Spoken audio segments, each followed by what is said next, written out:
Redice Studio, the studio that's responsible for Solo Leveling, has made a lot of other manhwa after Solo Leveling. And maybe it's because of that Solo Leveling money, but they definitely stepped up their art game in almost all of them. The first one I'm going to be talking about is called Infinite Mage. Now, Infinite Mage is set in this fantasy world where magic exists, but there's no dungeons, there's no system, there's no anything of that sort. The story starts off with Chiron, who's a child who was abandoned at birth, and Vincent, who adopted Chiron. As Chiron grows up, he develops this love for books and magic specifically. All day, every day, almost every time, he always reads books. And one day he had the opportunity to go and see the big city with his father. His father had to do some business there, and that left time for Chiron to go and find books that he likes. But accidentally, he happens to bypass into the noble area. And of course, noble and peasants in this world, because it's a fantasy world, are segregated. Whilst Chiron was just walking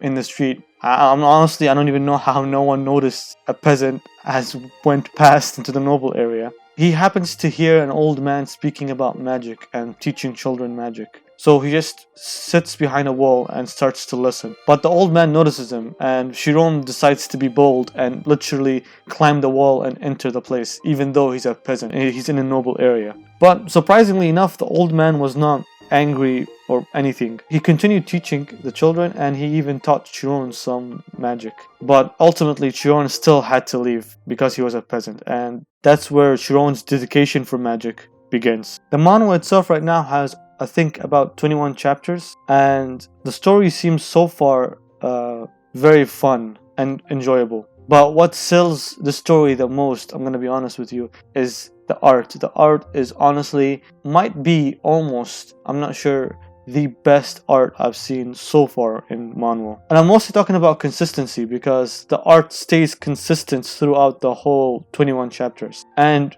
sometimes even improves. The characters that you need to remember are made to look unique, so it's not really hard to remember those characters. And the side characters are obviously just made to look generic because they're not important. So you would definitely know when someone is a main character or not. Or to be specific, not a main character, but a side character or a supporting character. I don't know what they call it. The second story I'm going to be talking about is called Pick Me Up Infinite Gacha. For this one, the story is actually really interesting.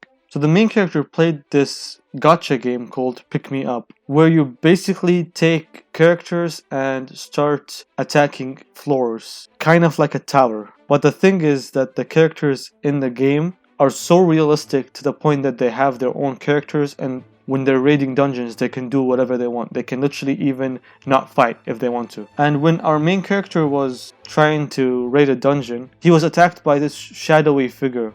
And the next thing he knew, he was in the game. I know the game trope is kind of generic, but the twist here is that it's a gacha game, so you know that there's gonna be pulls. There's gonna be characters that come and go. And also the art in this one, even though in my opinion it's not on par with Infinite Mage, it still is really, really good. The last story I'm gonna be talking about is called Boundless Necromancer. When you hear the name, you'd think that it's about someone summoning skeletons or something of that sort, but actually so far in the story there's not even a single skeleton. He just, when people die, he basically gets the chance to absorb their soul, and their soul makes him stronger. Either way, the story starts off with our main character being really weak. For years straight he tried to become a hunter multiple times, but ultimately failed. But one day he gets a prompt on front of his face that tells him, "The Tower of Trails has selected all suitable candidates from Earth. Please select your difficulty."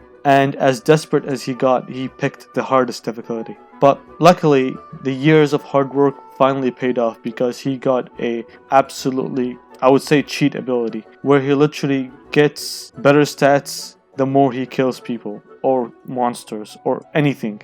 As you can see in this story, the art is, it's worthy to call Redice Studio art, and it's really good. But in my opinion, Infinite Mage had the best art, then Pick Me Up Infinite Gacha, and finally Boundless Necromancer. So far this story kind of feels like a joyride to become overpowered, so if you like those type of stories, this is definitely worth reading. And once you finish reading those stories, if you want to find more manhwa to read or even review those manhwas that I just mentioned for yourself, you can just literally do that on the website. You can now review or even add any manhwa that you want. But yeah, that's about it. Thank you.